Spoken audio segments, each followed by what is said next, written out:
He wasn't just a struggling Soundcloud rapper with face tattoos. He was a digital architect, building a monument to his own descent into madness. While the world saw a quiet, unassuming kid in a pink hat, much like the one you see in the center of your screen right now, Robert Crimo, known to his small but dedicated online following as Awake, was hiding his true face in plain sight, broadcasting a series of horrifying secrets to an audience that didn't realize they were watching a live-action rehearsal for a tragedy. Most people remember the headlines from the July 4th Highland Park shooting, but what remains buried under layers of deleted social media accounts and encrypted archives is the complexity of the Awake rabbit hole. We are talking about hidden ciphers, prophetic animations, and a secret online life that suggests this wasn't a sudden snap or a temporary breakdown. It was a premiere. Today, we are peeling back the face paint, the lo-fi beats, and the aesthetic filters to see the monster that was carefully cultivated underneath. Before we dive deeper into the hidden ciphers and the systematic failures that led to this tragedy, you need to know that we've spent dozens of hours digging through archived footage and deleted manifests to bring you the truth mainstream media missed. If you value deep-dive investigative journalism that respects the victims while exposing the truth, hit that subscribe button right now and turn on notifications.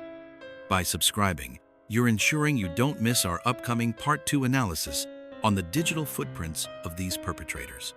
Also, make sure to like this video and drop a comment below.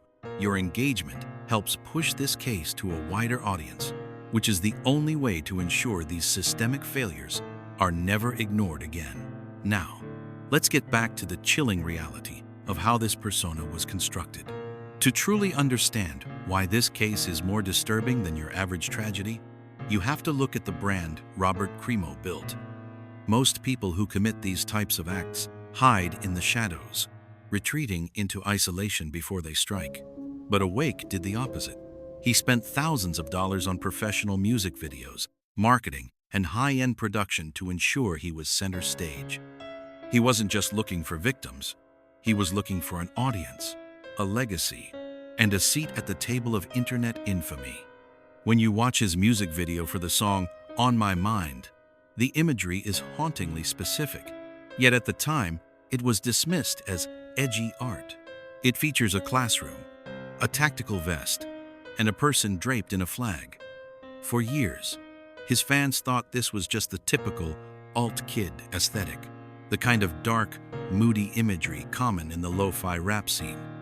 But if you look closer at the numbers scribbled on the walls in those videos and the symbols on his tactical gear, a pattern emerges. There is a specific runic sigil.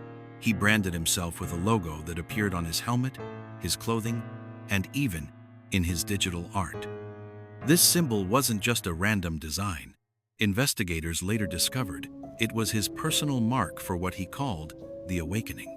He used his music career as a massive smokescreen, normalizing tactical imagery and violent themes, so that when he finally put on that vest for real, no one in his inner circle thought it was out of character. They thought it was just the Awake persona. This leads us into one of the most frustrating and inexplicable chapters of this case, the systemic failure that allowed a walking red flag to arm himself to the teeth. You're likely wondering how someone who drew graphic pictures of massacres and posted videos depicting his own demise was able to legally obtain a high-powered rifle in a state with some of the strictest gun laws in the country. This is where the story shifts from a psychological horror into a systemic nightmare. In 2019, long before the parade, the police were called to the Crimo residence twice. The first instance was a suicide attempt. The second was a report that he had threatened to kill everyone in the home. On that day, police confiscated 16 knives, a dagger, and a sword. Under Illinois' red flag laws, this should have been the definitive end of his legal access to weaponry. He was officially labeled a clear and present danger.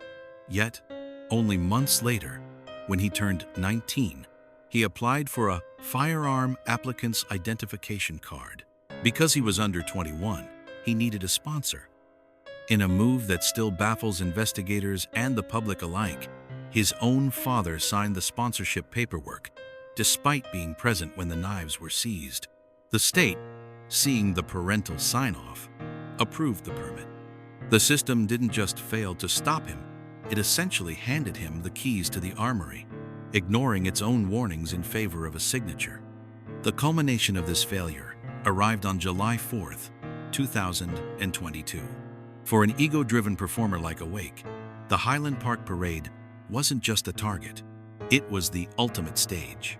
But the way he executed the plan revealed a level of cold, detached calculation that contradicted the image of a mentally ill, erratic artist. He didn't just show up and start firing. He meticulously scouted the route. He wore women's clothing and a long-haired wig to cover his highly recognizable face tattoos, allowing him to blend into the crowd both before and after the chaos. He climbed a fire escape to a rooftop, positioning himself like a sniper, a move that was a direct, literal mirror of a digital drawing he had posted to his social media months prior. He fired over 70 rounds into a crowd of families, children, and seniors. But the most terrifying detail happened after the initial massacre.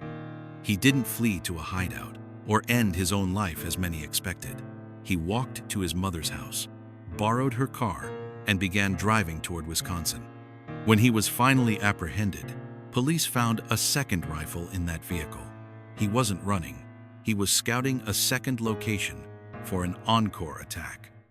The only thing that prevented a back-to-back massacre was a stroke of luck and a vigilant bystander who recognized his car from a news bulletin.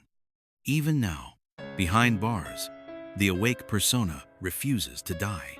Robert Crimo has spent the last several years turning the legal process into a final, bizarre performance. He has appeared in court in a wheelchair, although he doesn't physically need one. He has worn a Cookie Monster onesie to a formal hearing. He fired his entire legal team to represent himself, claiming he was ready for trial, only to immediately backtrack when he realized the gravity of the situation. While many observers dismiss this as him losing his mind, experts suggest a much more calculated motive.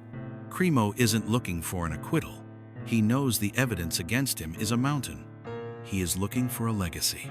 In his jail cell, he reportedly continues to create art, obsessed with the idea that his trial is the sequel to his music career. He is proving that his most dangerous weapon wasn't the rifle. It was his lethal, desperate need to be seen, to be remembered, and to stay relevant at any cost. This case serves as a grim reminder that in the age of the internet, the line between a digital persona and a real-world predator is thinner than we ever imagined.